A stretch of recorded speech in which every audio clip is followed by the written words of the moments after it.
दोस्तों, अगर आप लोन सेटलमेंट करने के बारे में सोच रहे हो या फिर आपको अगर लोन सेटलमेंट कराना है तो इस वीडियो को जो है कम्प्लीटली देखिए, क्योंकि इस वीडियो में मैं बात करने वाला हूं कि लोन सेटलमेंट का जो ऑप्शन है बैंक जो है क्यों नहीं दे रहा। क्योंकि हमारे साथ एक सब्सक्राइबर है हमारे, उनको भी ऐसा हुआ है, उनका क्रेडिट कार्ड का बिल काफ़ी महीने से जो है नहीं दे पा रहे थे और उनको लग रहा था कि अभी जो है बैंक उनको लोन सेटलमेंट देगा। उन्होंने रिकवरी एजेंट से बात किया या फिर जो बैंक अधिकारी उनसे बात किया तो उनको सेटलमेंट देने से मना कर दिया गया।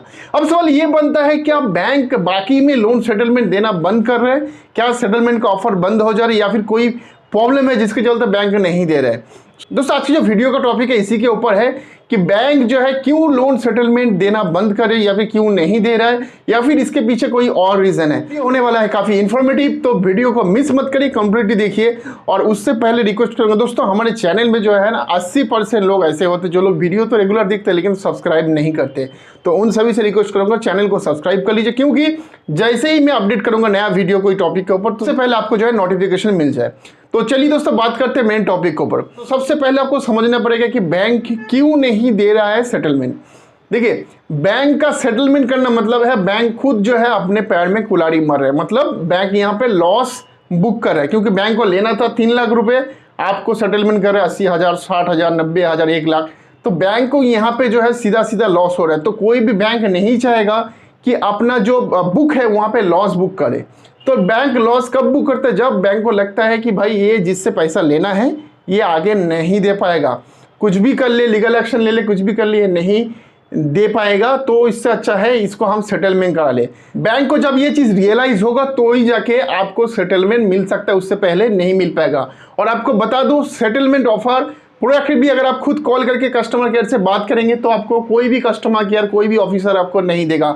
सेटलमेंट के लिए बैंक जो है वो डेटा जो है उसको शॉर्टलिस्ट करता है और बैंक के बैकएंड एक टीम रहता है, वो डिसाइड करता है किसको सेटलमेंट दिया जाए, किसको सेटलमेंट नहीं दिया जाए। सो कोई भी रिकवरी एजेंट को अगर आप खुद से बोलेंगे या फिर कोई बैंक अधिकारी को या फिर कस्टमर केयर में कॉल करके बोलेंगे कि सर मुझे लोन सेटलमेंट करना है, मुझे अमाउंट बताओ, कोई नहीं बताएगा। क्योंकि वो तभी बता पाएगा अगर बैकएंड से आपका नाम पे सेटलमेंट का ऑफर उनके पास दिखा रहा है तो ही जाके बोल पाएगा। आप खुद से कॉल करोगे, खुद से रिक्वेस्ट करोगे, खुद से मेल करोगे तो आपको नहीं मिलेगा। तो इस बात का ध्यान रखिए, सेटलमेंट आप बोल सकते हो लेकिन उनके पास अगर एलिजिबिलिटी लिस्ट में अगर आपका नाम रहेगा तो ही आपको ये मिलेगा।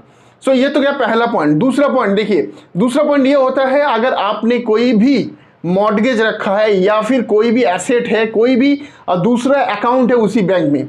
एग्जाम्पल के लिए ऐसा बहुत सारा हुआ है कि कस्टमर का सेम बैंक में उसका गोल्ड लोन है और प्लस उसने पर्सनल लोन या फिर क्रेडिट कार्ड लिया।